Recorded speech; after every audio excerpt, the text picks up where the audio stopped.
when I watched it a number of years back, I thought I would love to prosecute this because I thought there was enough evidence.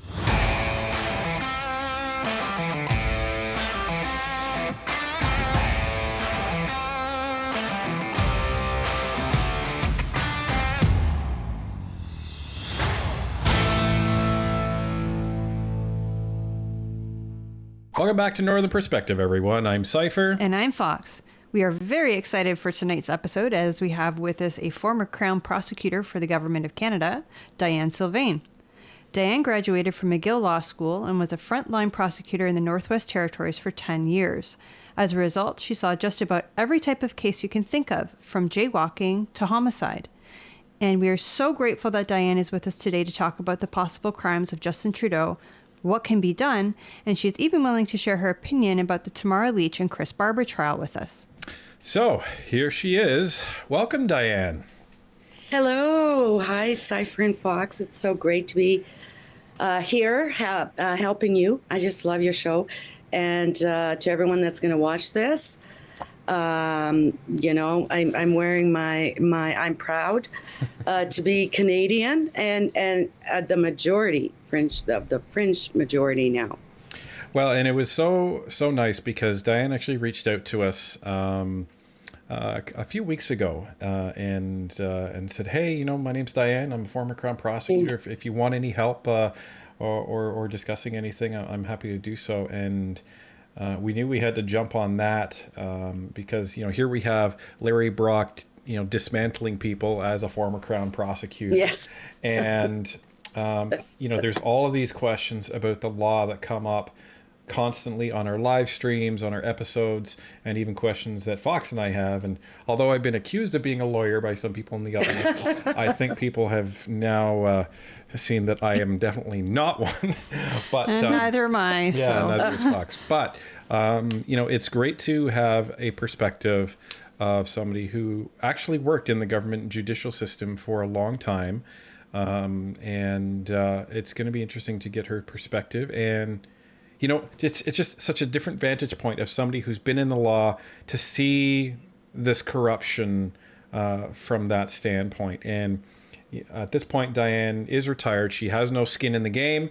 So, her only skin in the game is to ensure that we're trying to get Canada back on the right track. So, Dan, we'll start with, I think, the probably the most burning question from people. We hear this all the time.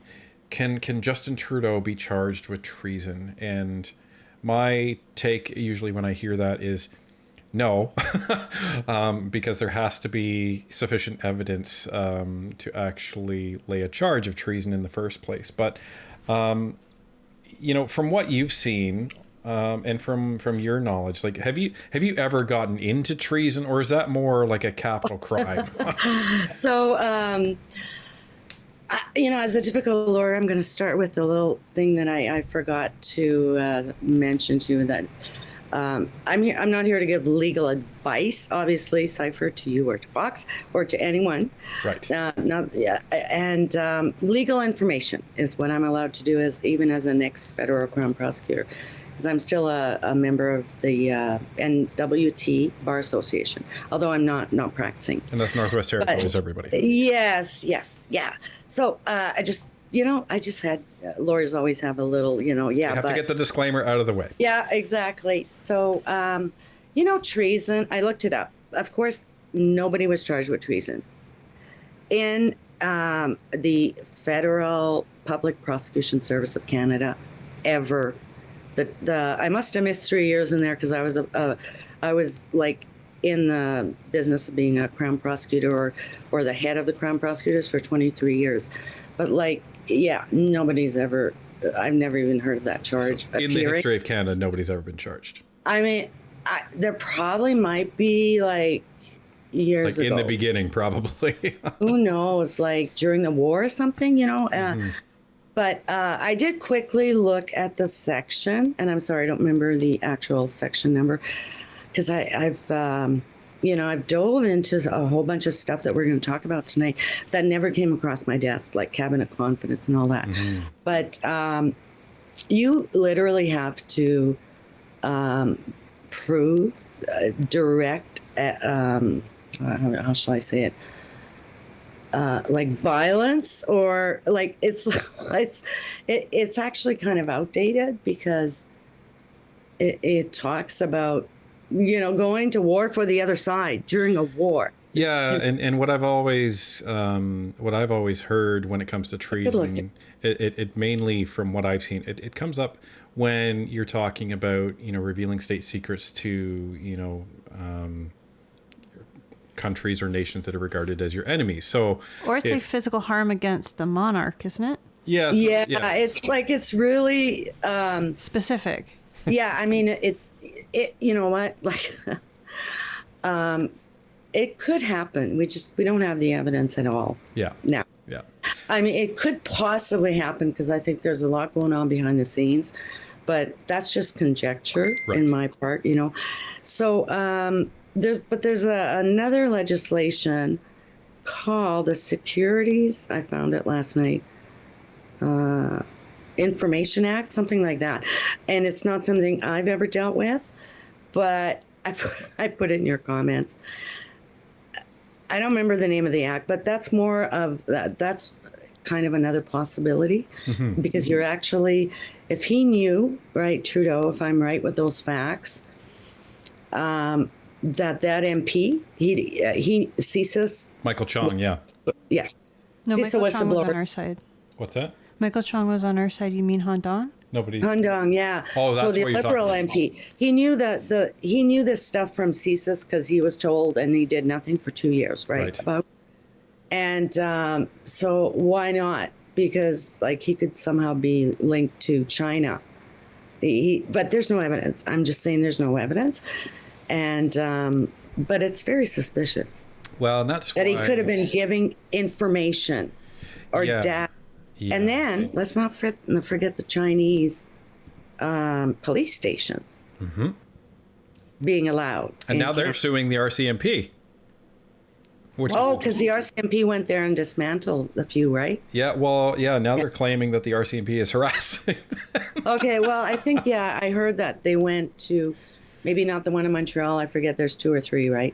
Yeah, the 2 in Montreal, I read the other day, they are now looking to sue the RCMP. So that's going to be an interesting case. Great. Yeah, go for it. Go for it. Yeah, see what happens. It should be interesting. What a great time we're living in a way. I know there's a lot of hardship, but this is unprecedented, these things I'm seeing. From where I sit, like with the can I sneak in the rule of law? Okay. Sure. Because there is no rule of law in Canada. What does that mean, rule of law? It means that anybody, from the Prime Minister to me, to you, and Fox, to anyone listening, to any citizen in Canada, and any foreign, obviously, anyone that's here, can be charged with an offense if the police, this is a standard, believe there are reasonable and probable grounds to believe that an offense has been committed, whether criminal code or there's lots of other federal offenses, or provincial offenses. So, and then if there's a charge, it's given to the Crown prosecutor, and we look at it, whether it's provincial Crown or federal Crown, and we ask ourselves, is there a reasonable prospect of conviction? That's a higher standard of proof. Right. Because there's a certain level to charge somebody, and then there's an even higher level after that to actually proceed with prosecution. Is that correct? Yeah. Yes. And, we live in democratic institutions where how should I put it? You're going to have the presumption of innocence. Sorry. Right. It was slipping my mind there. That's okay. That's important for the Crown prosecutor to remember. But that's our number one. Our goal in our criminal justice system is it is better that 99% go free if they're guilty than one innocent man go to jail if he or she is not guilty. That is in Blackstone. That goes back way to common law and the British cases and etc. But and that's a good thing. I know it's frustrating for many right now because apparently there are crimes. It looks like, there's evidence for some crimes. At least police should investigate further, maybe, that are not, they're not being pursued by the police against Trudeau, against some of these witnesses in the parliamentary committees. Right. But that's why we have a really high standard. You just don't want to bring anyone to court and put them through that unless you think you're going to get a conviction. Right. The police, they just have to think there's probably a crime, reasonable and probable. Something that I've heard, kind of like a phrase, if you will, is, the police will charge people, sometimes overcharge people, and then it's kind of up to the Crown prosecutor to sort it out and decide which they're actually going to prosecute. Is that correct? Absolutely. Yeah, we have the final say. So if the police, and there's a lot of back and forth between, for up north, we didn't have provincial police or city police, obviously, in Yellowknife primarily. The RCMP, you're up there, right? Yeah. So they bring a file, and we used to call Monday like MASH, the MASH. Yes. Like that's when all the files from the weekend would come in, and files are open. They're given to different crime prosecutors, and we look at them and go, okay, there's no other evidence to get. This is not going to pass our test. So we can actually enter what's called the state proceedings, we and the prosecution. Right. Or we call the police and say, why is X not interviewed here? You mentioned 3 eyewitnesses and only, so can you tell me? And we go back and forth. And of course, on a bigger file like a homicide or aggravated assault or serious sexual assault, which I did way too much of because they're sad cases.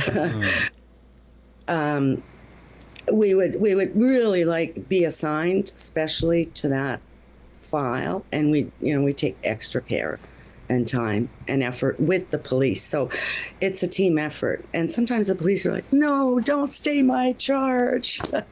And we're like, sorry, just doesn't meet that standard.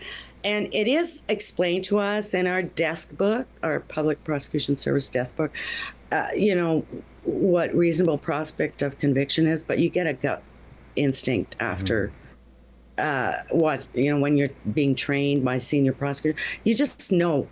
Like, I used to actually pick up a file and read the whole thing, and I just know. I would just know right away. But sometimes they'd be like, okay, well, what about a blood splatter expert? What about, now we have DNA. When's that coming in? Etc. So I would look at the law and dot all my I's, cross all my T's. But I had a gut instinct right off the bat. Well, after 5 years. You probably have to, because I imagine so many files coming across your desk. Like, for the people that are watching, they probably know, but some people may not. It's not like the TV shows and the movies where you're just sitting in your desk having coffee and then a capital, famous case comes across your desk. Yeah. It's just case after case after case, and you have to go through all of these fairly quickly to be able to efficiently process them and understand them, I imagine, right? Yeah, it's I think this is pretty much standard in most Western democracies that have our system of presumption of innocence. Going to court is only 10% actually of your time. 90% is preparation, and we often are short-staffed. We were up north, but even in the bigger offices, because I'm not saying there's more and more crime, but you want to take your time on each file. It's a little bit like our medical system. Our family doctors don't seem to have that much time for us. And I think it's just, working in the government. I'm not criticizing the government per se, but we always seem to need more positions. Yeah, and because you want to make sure that you're giving each file the attention it deserves to make sure you do it right. Because otherwise... Absolutely. Who knows, at some point down the road, somebody else may have to do that job again if it wasn't done correctly the first time. Well, and further to that, you're either taking away somebody's freedom, which is a very serious thing, or Taking away justice. Yeah, you're taking away justice from a victim. So absolutely. Yeah.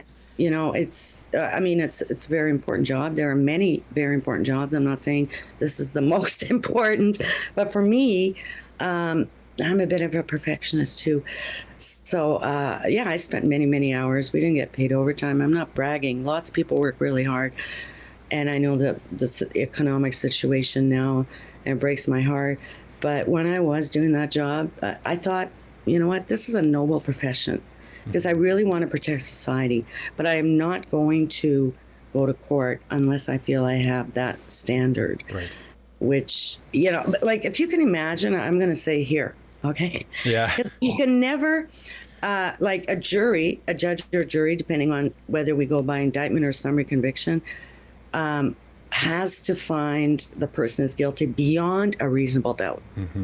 It's not an absolute certainty ever. You can never get that. But beyond a reasonable doubt, it's even higher for the court. It's like right here. And it's interesting because there's a movie, it's an old movie now, with Samuel L. Jackson, Matthew McConaughey, called A Time to Kill. I'm not sure if you're familiar with that. And the plot summary is that Samuel L. Jackson's daughter has had some horrible things done to her, and as a result, he ends up killing the two guys that were going to court because he knows that they would be, you know, getting out that same day. Oh. So then he solicits Matthew McConaughey's help, and that's basically what the movie is about, is this trial. And then at the end, this kid comes running out of the courthouse saying he's innocent. But that's the thing that's actually wrong in the Hollywood movies, right? It's not that he's innocent, it's just he wasn't found guilty, which is very different. He could have got off on a whole bunch of different reasons. Well, he got off by I didn't see that Hollywood justice. Okay. Right. So, you know, Pierre Mason, everything on TV is not anywhere near reality. Yeah. Yes, there, and I really admire. Brock has some amazing, what we call examination in chief. It's not like a courtroom.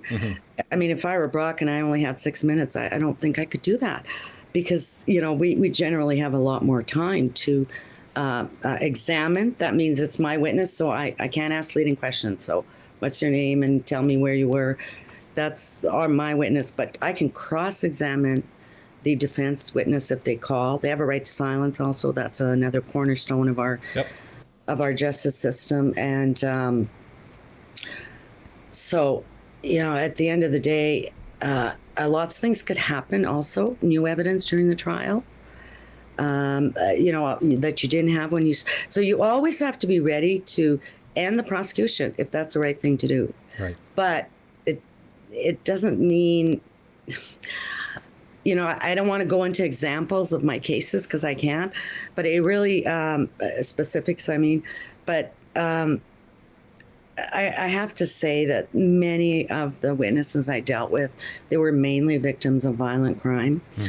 And unfortunately, in Yellowknife, usually women, not always, but, and children, and the elderly, the vulnerable. And they just could not believe how hard it was. Like, once they testified, it was so hard for them to get on the stand. I mean, some of them couldn't. They would break down. They would cry. I won't go into all that. But you can imagine it's very hard to talk about something that's happened to you. And it's, you know, emotionally and physically. And once they did it, once they testified, sometimes we'd get an acquittal. And they'd say, but I did my part. But sometimes we didn't have corroborating evidence, or if we did, it was up to the jury. Yeah. And so I think most Canadians, I'll just say Canadians, but I think most in this, that come in contact with the criminal justice system, which is similar in many countries, as I say, Western democracies, they don't realize that it's not an automatic, easy, you know, slam dunk. And it doesn't happen in half an hour like it does in the Hollywood movies. So. It can drag on. It takes a long time, and there's delays. And, you have a preliminary inquiry if you go by indictable. Well, and maybe we'll dovetail this conversation into the Tamara Leach trial, because that's pertinent as of now. And we talked about the standard of the standard that needs to be reached, in order to proceed. Unfortunately, it's not a televised trial like some of the show trials down in the States, but we have been getting, as you know, lots of updates from the different independent media organizations that go in. Yes, and you had a great guest on. Yes, Patriot Smoothie. Yeah.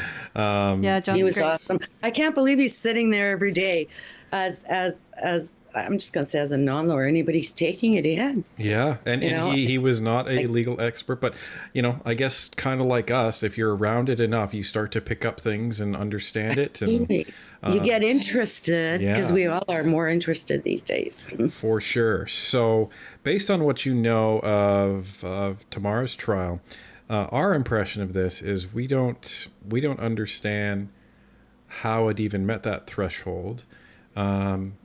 And I'm not going to ask you to comment on, potentially a peer, but let's just stick to the facts of the case. So based on what you've seen, I'll ask you this. Would you have brought this case to trial given what you know that has been presented by the Crown? Based on what I know, and of course, it's just not advice, because I'd have to see the whole file from A to Z, everything the Crown had on their desk.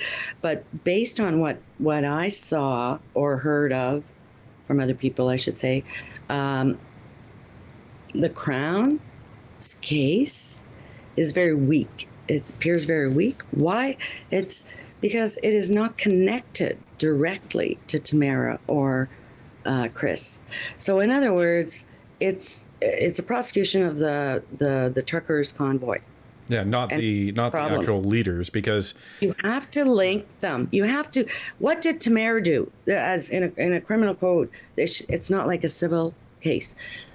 What did Tamara do to create mischief, to intimidate, to counsel for intimidation and counsel for mischief? How is she implicated? I don't see the link. And that's the question. We did a video on this, I think a couple of months ago, where we looked at the individual charges, and we actually brought up the criminal code so people could see what she was being charged with. Mm-hmm. Yeah.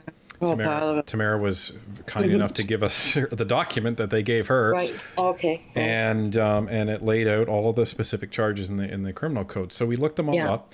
And we started just walking through some of the allegations and what was being presented. And most of, I think, it seems what the Crown wanted to make an impact on the judge, which I think it would have made more impact on a jury, but was the citizen testimony about how the convoy impacted them. But, the point that we made was, listen, during that time, nobody knew who Tamara Leach and Chris Barber were, so you wouldn't recognize their faces at all. The only way you would recognize their faces is if you're a trucker and you were getting updates from them on Facebook. Like, that's pretty much it. Yeah. These people, like, walking through the thousands of people that were down there, you can't tell me that anyone is going to remember, who they were. And Mr. Greenspan ended up having them answer accordingly. Like, did you ever come in contact with Chris and Tamara? No. Okay. Well, that witness should be called off the stand now, because there's nothing connecting it. I don't know why this hasn't been thrown out, to be honest. In other words, I think there was a motion made by the defense. Yeah, Greenspan made a motion to dismiss. Right, but I suppose the judge, who appears fair, by the way, from the little I know, and I have to be careful, because I'm just going to tell the audience, hey, guys, I have my own personal opinion, but I do have my hands just a little bit like this, because I really can't criticize the administration of justice. Yeah. And there's lines you can't cross. So. Yeah, so, even though I'm retired and all that, but I have to say, from what I've seen of the Crown evidence or heard, I would not have even brought that to court. Never would have. Like, I feel like Trudeau's prosecuting his political prisoners. That's what I think. Yeah. Well, and our There. our thought on this, But I have no direct evidence of that. That's just a suspicion. Hey, okay, Mr. Trudeau. yeah. And our thought on this was that, the only reason we could think that if the judge is, looking at this fairly, which it seems that she is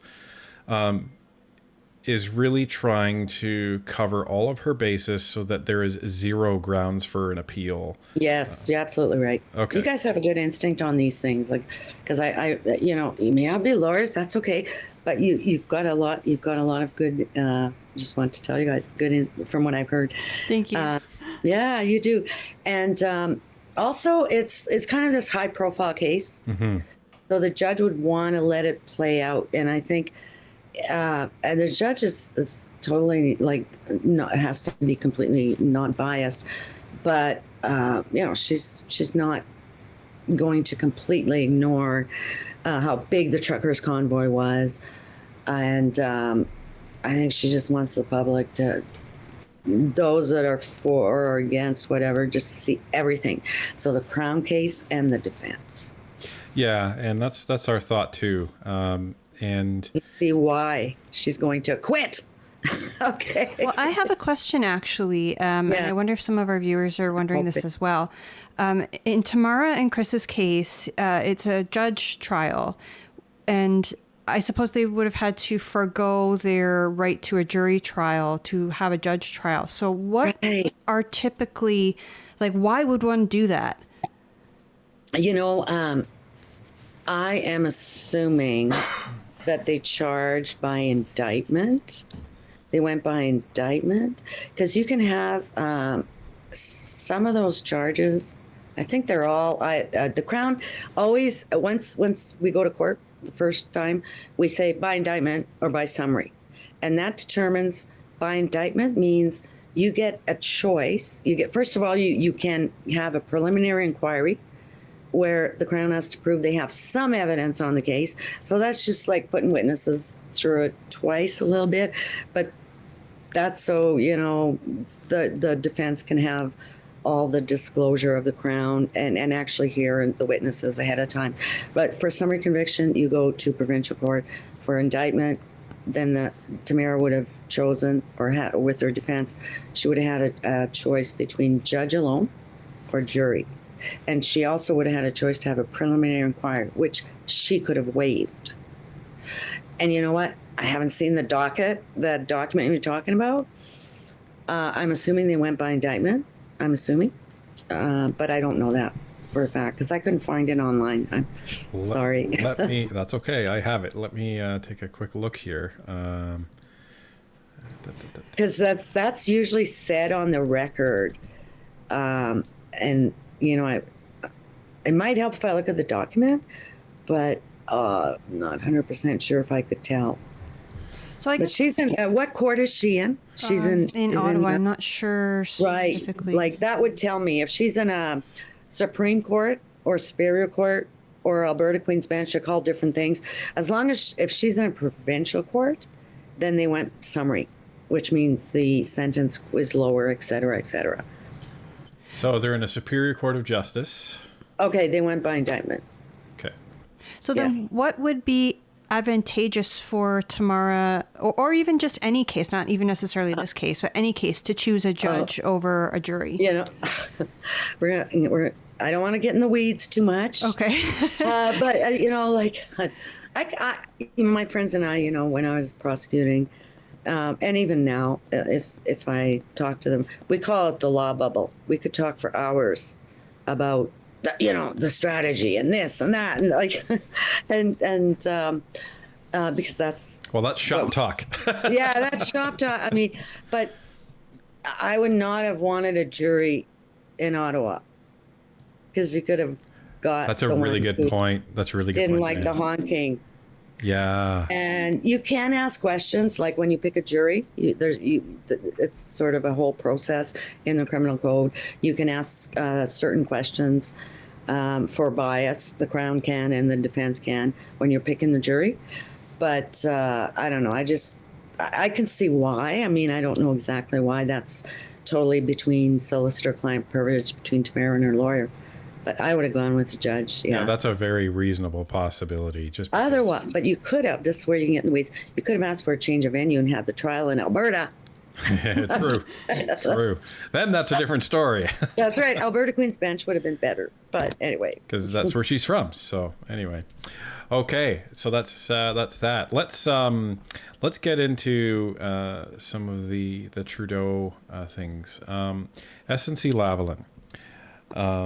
SNC-Lavalin, I think everyone, including Liberal supporters, thought that was going to be what undid Trudeau and caused him to resign, but it didn't. And you have Jody Wilson-Raybould that was essentially in charge of the prosecution of SNC-Lavalin, and she was on record as stating that she was asked, I think at least 10 times, by Trudeau and people around him to drop the case, or at least strongly suggest. And then when she refused to do that, she was subsequently dismissed as the from her position, and then subsequently removed from cabinet. So the first Aboriginal woman to be Attorney General. Yeah, Trudeau isn't nice to his women that he claims to be so. He isn't, and I won't. I know some stuff about his past that it's come up, but I won't go into it because I don't know if it's that credible. Where he fought and everything.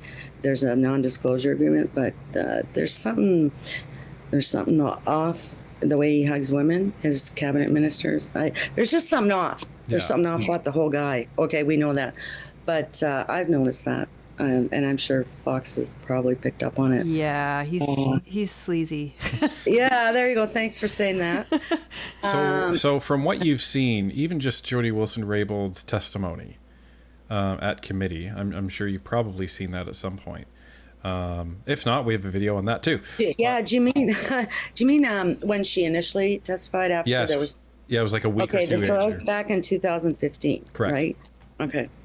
Now, I haven't reviewed that before speaking to you tonight, but I do recall I was glued to the screen. And like everyone else, I can say, like your guest last night, I wasn't into politics. I wasn't watching parliamentary committees.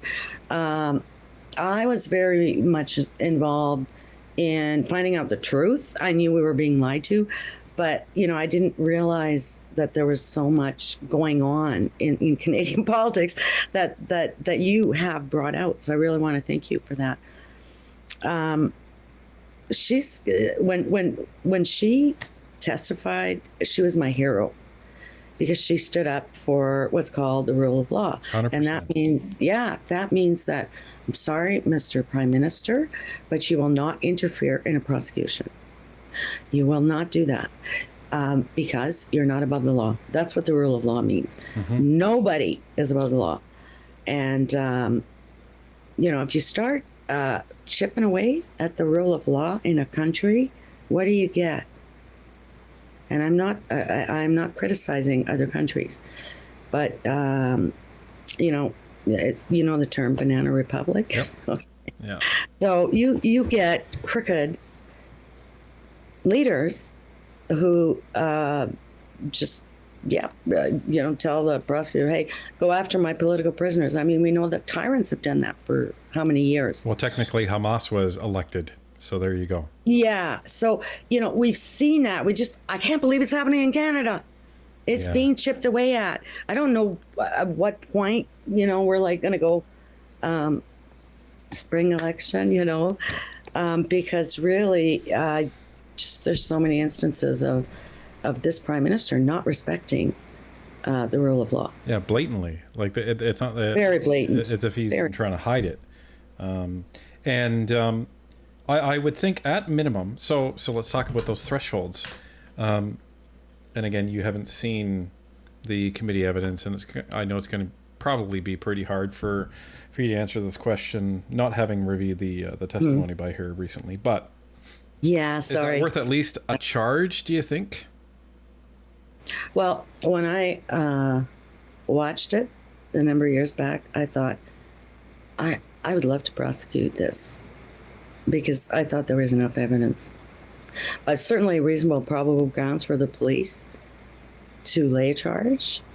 And, you know, it's my opinion. And I was thinking, I would love to be the prosecutor on this. I think a lot of Maybe people. Mr. Brock would like to be a prosecutor on this too. I just, there's something not right about this. Yeah. Right. But I did read this article, mind you, it might have been CBC or CTV, because before coming on your program about something, why the Crown did not lay charge, or why the police didn't lay charge, and why the Crown didn't get a file.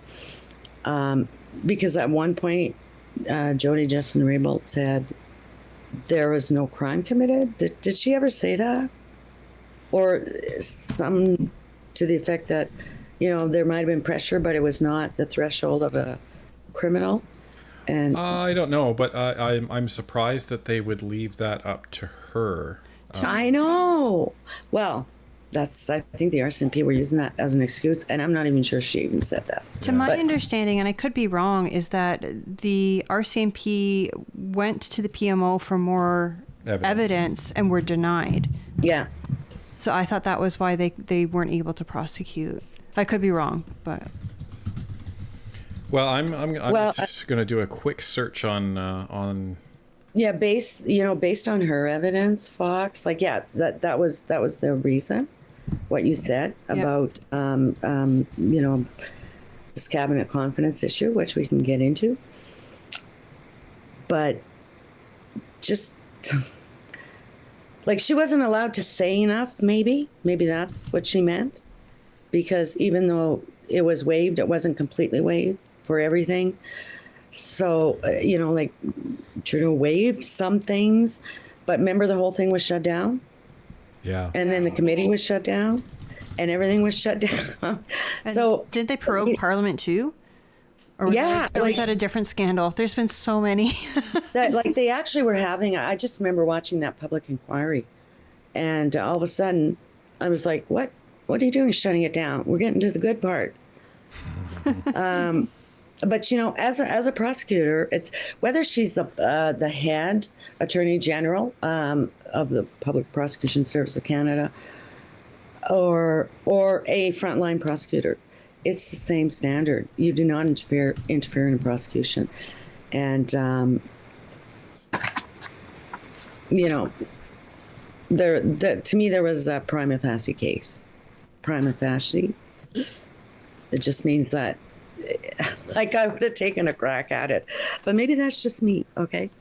And I don't mean that in any way that I would go after, Trudeau more than others, but I just thought, yeah, of course he pressured her. That's enough. There were approximately 10 phone calls and 10 meetings specifically about SNC, and I and/or my staff were a part of these meetings. Within these conversations, there were expressed statements regarding the necessity of interference in the SNC-Lavalin matter, the potential of consequences, and veiled threats if a DPA was not made available to SNC. A few weeks later, on January the 7th, 2019, I was informed by the Prime Minister that I was being shuffled out of the role of Minister of Justice and Attorney General of Canada. She was a hero. I have to tell you, I was so impressed at her integrity, because she stood for justice. She should run as a morality. Yeah, she really, like, I know that she totally out of politics now. Yeah, I think she's done. And this is what we say to everybody listening. It's very easy to cast the brush at all of the Liberals, but not all Liberals are corrupt. And Jody Wilson-Raybould is a stunning example of how not all Liberals are corrupt, and how they're trying to do what's best for Canadians. Yes. The problem is you have the inner circle of Justin Trudeau and Justin Trudeau himself, and they control everything that happens with that Liberal Party, and everyone just has to go along with it, unfortunately. But it's people like Jody Wilson-Raybould they need to be celebrated by all Canadians, not just Liberal Canadians. They need to be celebrated by Conservative Canadians, NDP Canadians, whatever party you support. It doesn't matter, because this goes beyond party when you're standing up to corruption. Yes, I mean, in any minister's role, but especially when you're representing the administration of justice in Canada so publicly, as the head of the Department of Justice. Because, there's two sort of justice maxims. Justice not only has to be done, but has to be seen to be done. Yes. By a population, by anyone in any country. And so often it's not in certain countries, unfortunately. And Canada used to be a place that I thought it was. I'll just leave it there. So do you, in that situation. But I can talk a little bit about that cabinet confidence stuff. Yeah, I was just going to say, so do you think that it's a possibility in the future that this charge comes back and is revisited? Well, they can go by indictment, which means, as Fox has said, there's no statutory limitation on indictable offenses. I think it just depends on what pressure the Canadian public puts on our new government, right? That we're just going to say Pierre, right? How much he should, right? I'd be writing to him going, go do it. Don't let him get away with it. Or at least, don't let him get away with not being investigated, because of course I don't have the file in front of me, and I don't have all the documents. It would take me like 4 or 5 days with the charge of Prime Minister. I can tell you it would probably not be in my hands, but any prosecutor, would go through all the evidence, piles sometimes of stuff. But having said that, there's enough there to go investigate. Well, and one again, right? Yeah, and the ethics commissioner also came through with an ethics violation. Yes, the Trudeau report, which was very damning.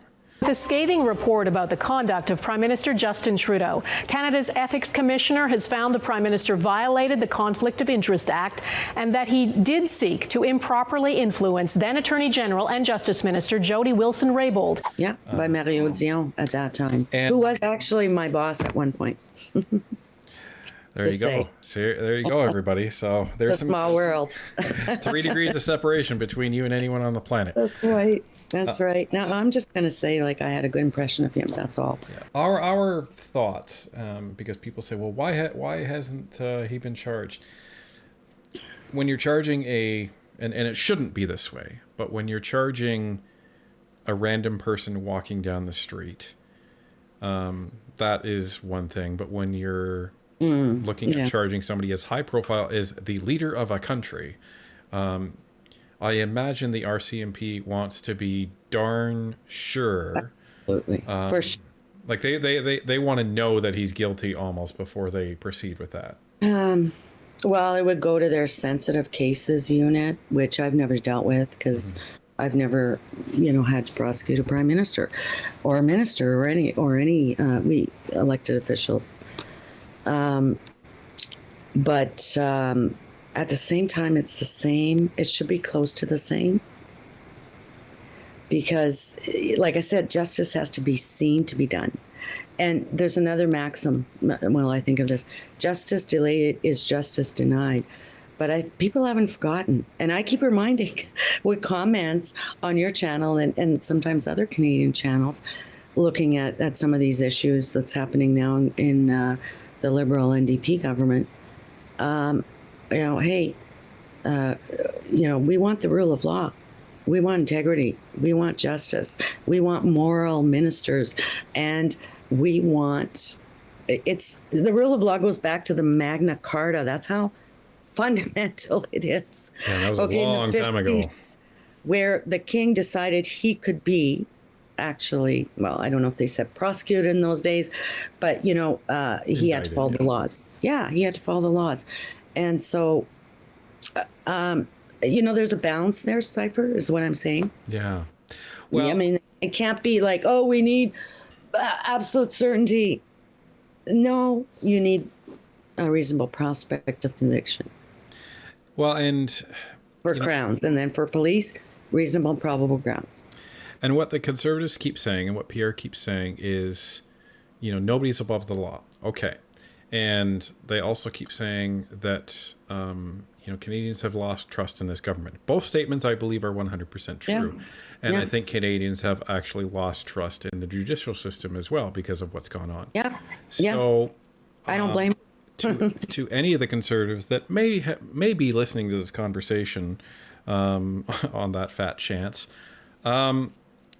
I think in order to restore at least some of that confidence in both government and the justice system, and in addition the rule of law in Canada, I think you have to at least look at Pierre's Prime Minister can't tell the RCMP to investigate anything. He doesn't have that power to do that because they're supposed to be independent. No, he can give him evidence, though. Yeah. So so he can potentially, and this gets into the next phase of our discussion, look Yes. at the evidence that Justin Trudeau has deemed confidential that the RCMP was not allowed to receive, according to the reports that we've heard. That when the RCMP was looking into this charge and he asked Trudeau for this evidence of probably cabinet notes and meeting minutes and things like that. that Trudeau Yeah, there's a whole list in this section. Yeah. and Trudeau Okay. basically said, no, you can't have that. And then that killed the investigation. Mr. Speaker, the RCMP ended the SNC investigation due to this Prime Minister's refusal to gain access to cabinet documents. It doesn't stop there. During my recent inquiry with the Auditor General, the NDP Liberal cover-up coalition adjourned the meeting, leaving crucial questions unanswered. Over the last 8 years, this Prime Minister has spent years concealing his role in the SNC scandal. He is not worth the cost. When will he finally produce the documents as requested by the RCMP? I think it's in Pierre's best interest to look at doing something like that. So talk us through how that would potentially work. Especially since the truckers' convoy and how these protesters, peaceful, were treated with such violence. I think absolutely 100% Canadians have lost a lot, if not all, of their belief and trust in the administration of justice in this country, and especially the criminal. Because if criminals, if our leaders can get away with crime, what kind of country do we live in? Exactly. And, there's other examples. I won't go into the Coots boys and all that, but the border, because, they've waited 2 years for a trial in jail. Yeah. I don't know any of the facts. I'm not saying they're this, that, and the other thing shouldn't be charged, because the facts are just but nobody knows. And these men have families, and I know that they said they found guns and all that, but, I'd have to have the whole case again in front of me.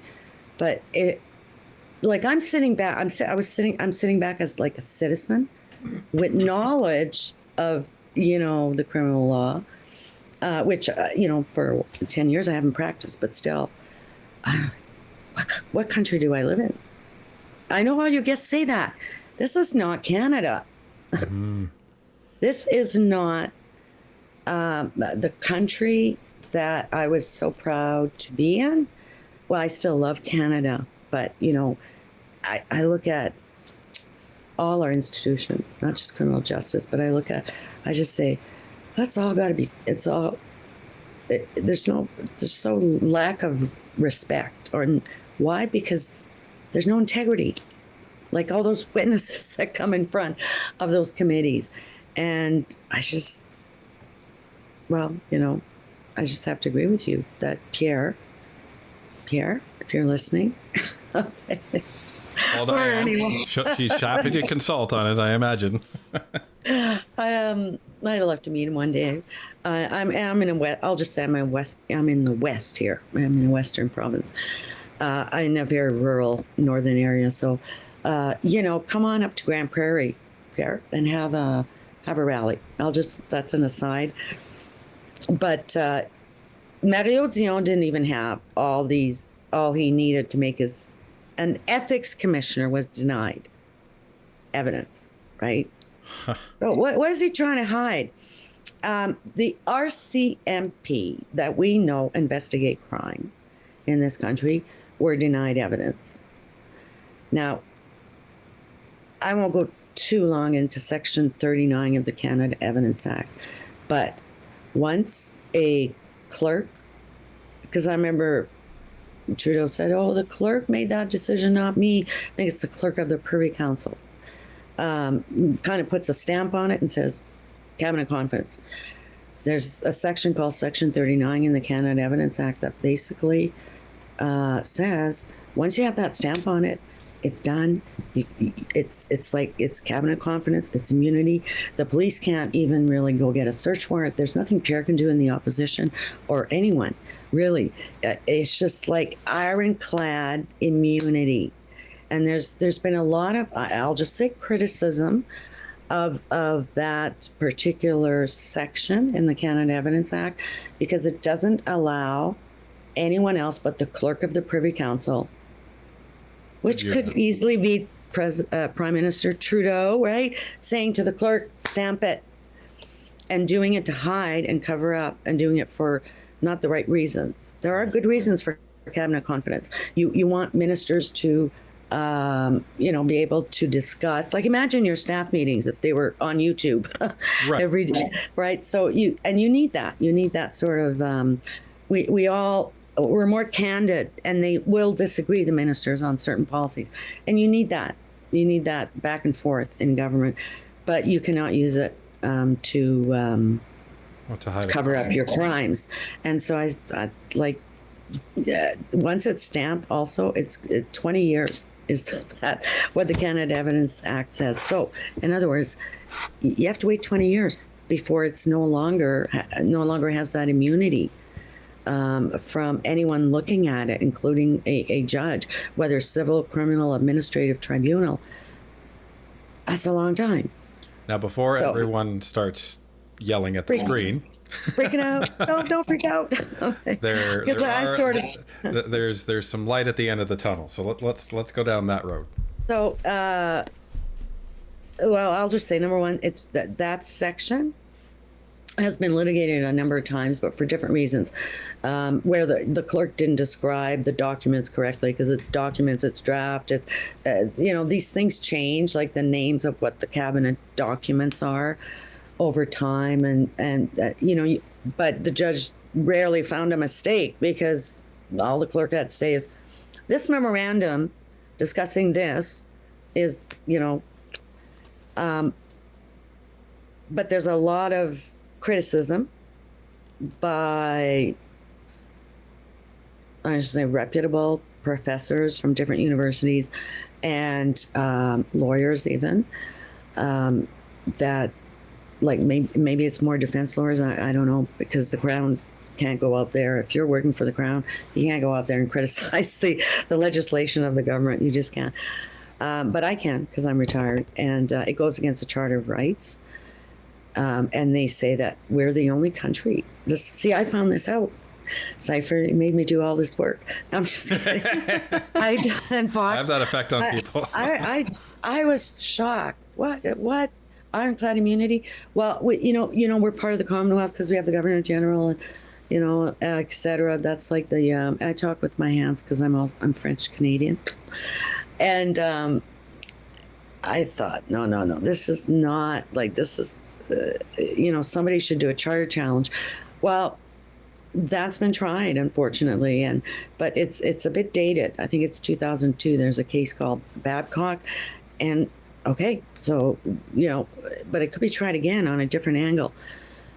However, there's many that say that the cabinet confidence does not exist if there's bad faith in using that test that the clerk has to use. It's in the public interest not to disclose this for 20 years. Can you imagine making that decision? Well, and here's the thing that I wonder, Diane. So Diane and Fox and I, we've talked for a while off camera. And one of the things that Diane raised that could be done is, once the Conservatives get into power, they could amend the legislation that way. Yes. Do it. And to me, what makes sense, because that's always going to be that problem, right? Where you have the Privy Council clerk is going to have to, carry that with them. And if there's a provision in the law that says, well, you can't do that if it's covering up a crime. Well, the problem is you only have the Privy Council clerk that's able to even make that that's it. Like, so you could you, like, I know they could, but would this make sense to put into the law that if there is a question of whether a crime has been committed that is entered into cabinet confidence, that there's some process, and this would all have to be laid out, I know, in the legislation, that a Crown prosecutor, whoever it is allowed to review that, in isolation by themselves. But then if they determine that it is not a crime, then they're bound by that cabinet confidence for the... You could find, that's one way you could do it. You could definitely, okay, if I ever become an advisory person to the Prime Minister, called Pierre, I'd say, change that legislation right now, because that would be the easiest way. There is an exception, but it's called a constitutional convention. It's not in statute. We have the most draconian immunity for cabinet confidence in all of the Commonwealth, by the way. Forgot to say that. I want to say that earlier. But it just goes to show you that I go through, because I think the minute Pierre would say, well, I'm waiving cabinet confidence, there's this constitutional convention. It just means that normally when you get into office, you don't get to see what everyone else did. Because if you do that, and then in 4 years... somebody's going to look at what you did. And... Yeah, so, we don't want all these documents given to the public. But if there's suspicion, I would say if there's suspicion of a crime, then you can have an in-camera hearing. You can put that in the legislation. Yep. One exception is if there is a reasonable suspicion, because we don't know. We don't have the documents.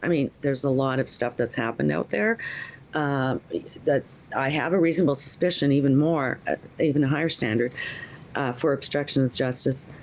But you can make it so if you think there's a criminal offense committed by that minister or the Prime Minister, then you have what's called an in-camera hearing, which means it doesn't have to be public, but the documents have to be turned over to a judge. Crown prosecutor goes in, defense of Prime Minister, and you have a hearing.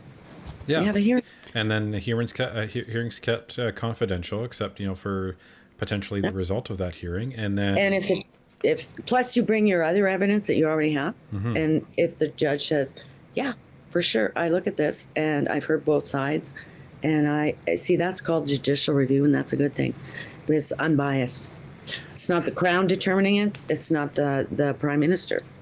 But right now, it's Prime Minister and Prime Minister alone that decides public interest. Yeah, and then after that hearing, that if it's judged to be, yes, this is warranted to call it declassify this using some other terminology, then waiving cabinet. Yeah. Then that should be entered into public record, and off it goes to the courts, and let the chips fall where I just say, Cypher, easy peasy amend that legislation, because so many people are saying it's against the charter, and it's draconian. It 100% is, because, and it'll be so much easier to amend if the Conservatives get a majority. Yeah, absolutely. Yeah. They can. Maybe I'm oversimplifying it, because I'm not. I'm not.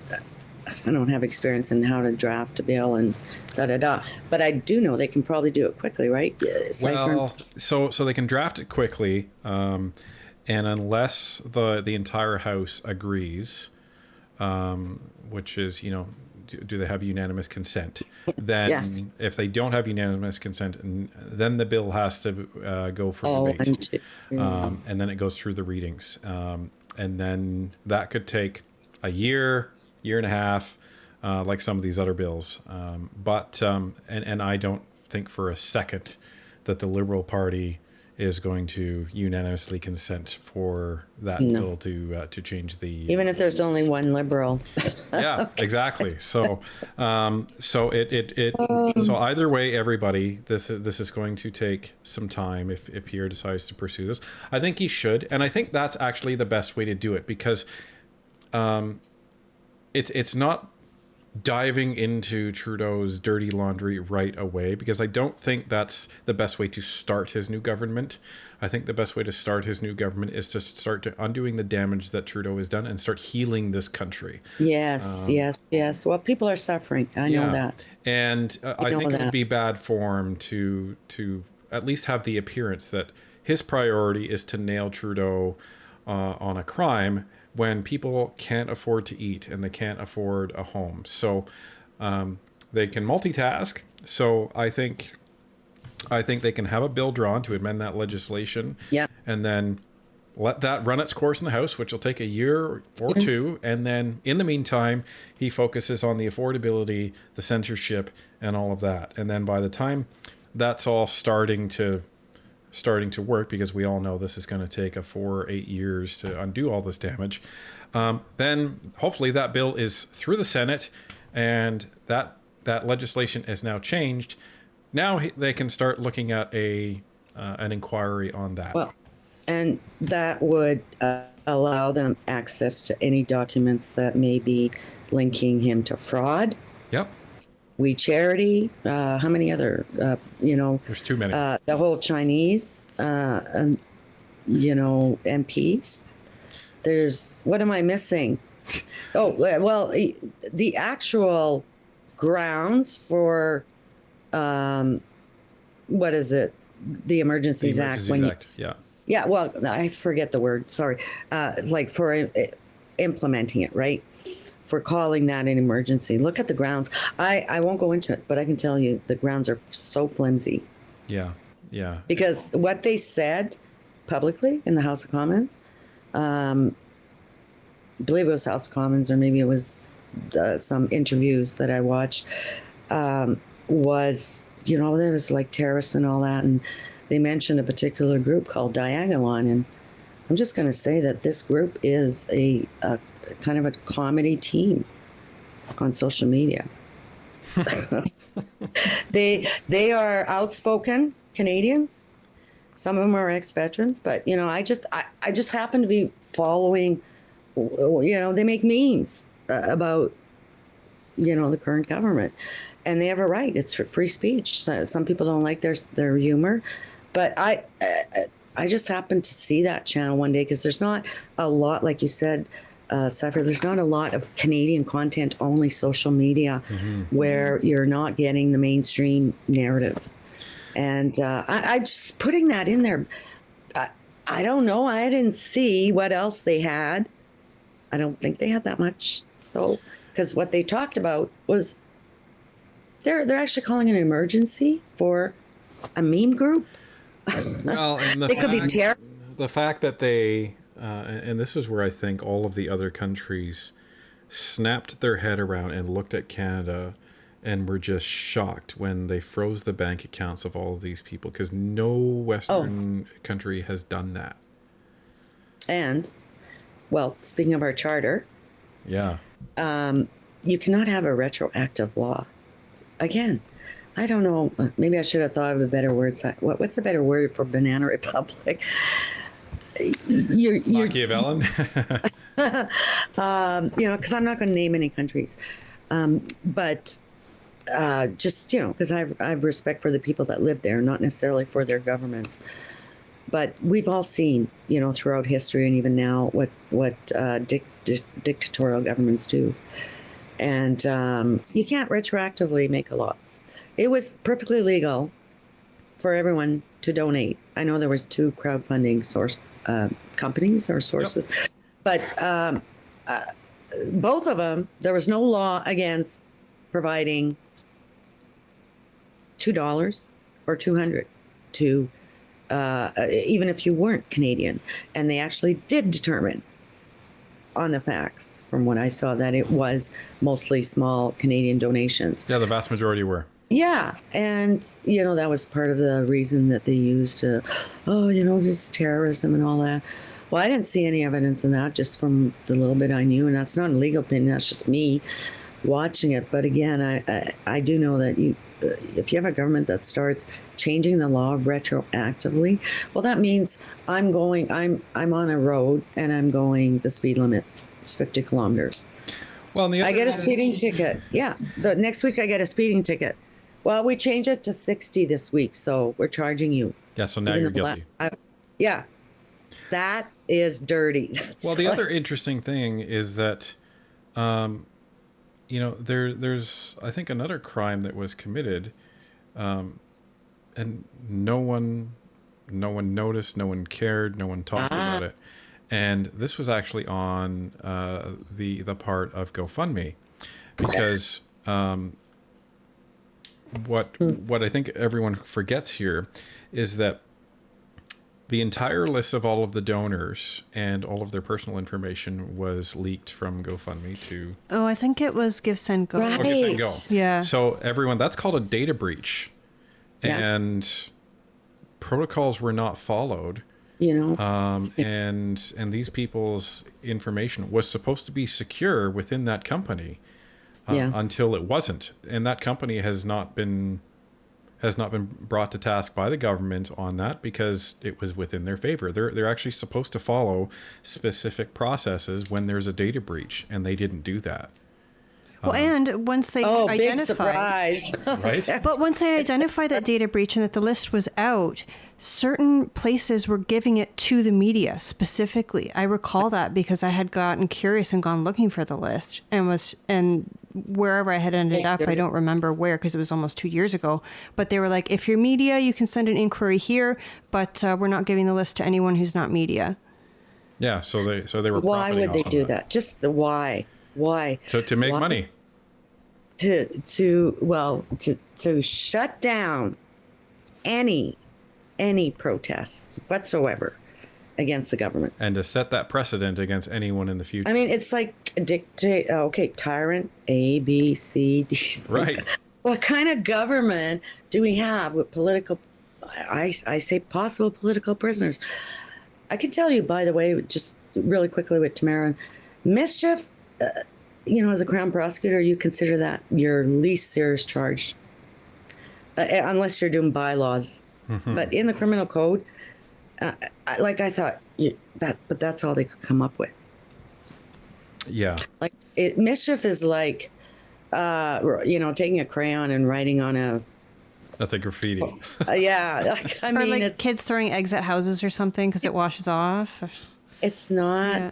Well, anyway, I just want to mention that I forgot earlier, but I don't mind saying, because the government got the list, that I gave a small donation, and I sat there for about a month, maybe longer, hoping I could pay my bills, hoping it wasn't going to be my bank account. Yeah. Closed.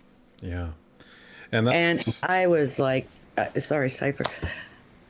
Again, is this Canada? Exactly. That's what I was going to say. Like what country are we living in when people are afraid that the government's going to come and freeze their bank accounts?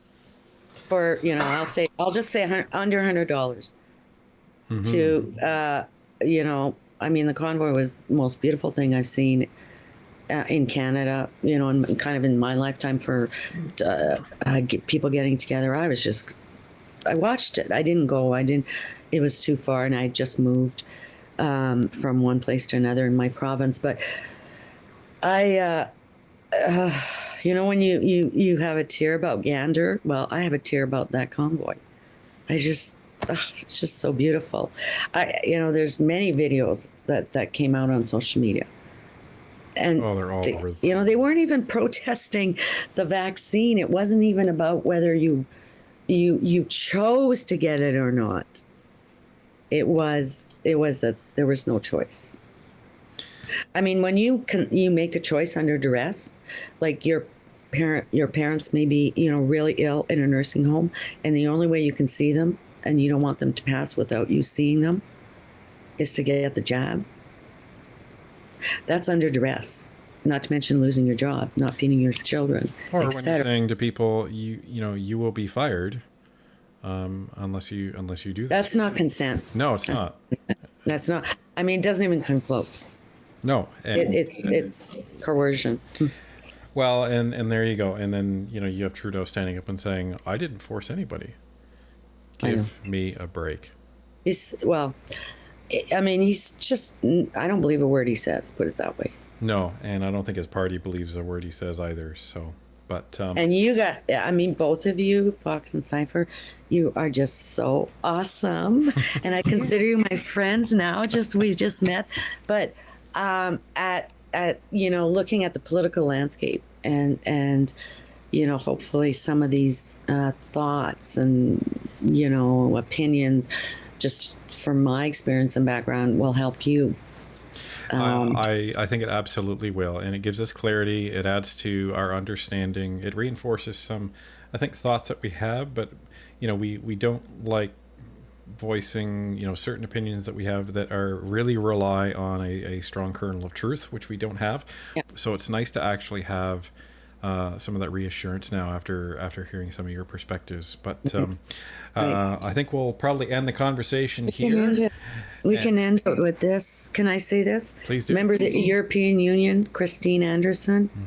I don't know how European Union works, but she said, Mr. Trudeau, spare us your presence, because he went there to speak shortly after the convoy and that law. And there were 2 or 3 speeches which I downloaded on my phone just to listen to now and again. And she literally said, "Don't come preaching to us about democracy and freedom." And there's some, again, is this Canada? Yeah. Well, yeah. As Pierre said, this wasn't like this before Justin Trudeau, and it won't be like this after he's gone. So And it never will be like this again, because why? We know, and we'll be watching. We Exactly. will be watching. And we'll be watching Northern Perspective. Okay. Well, thank you so much for your insight, for your knowledge, You're so welcome. I love you both. and for your really joy. do. You were an absolute treat to talk to, Diane. And I love your audience. I love being in your chat and your live stream. And thank you. You're doing more than your share.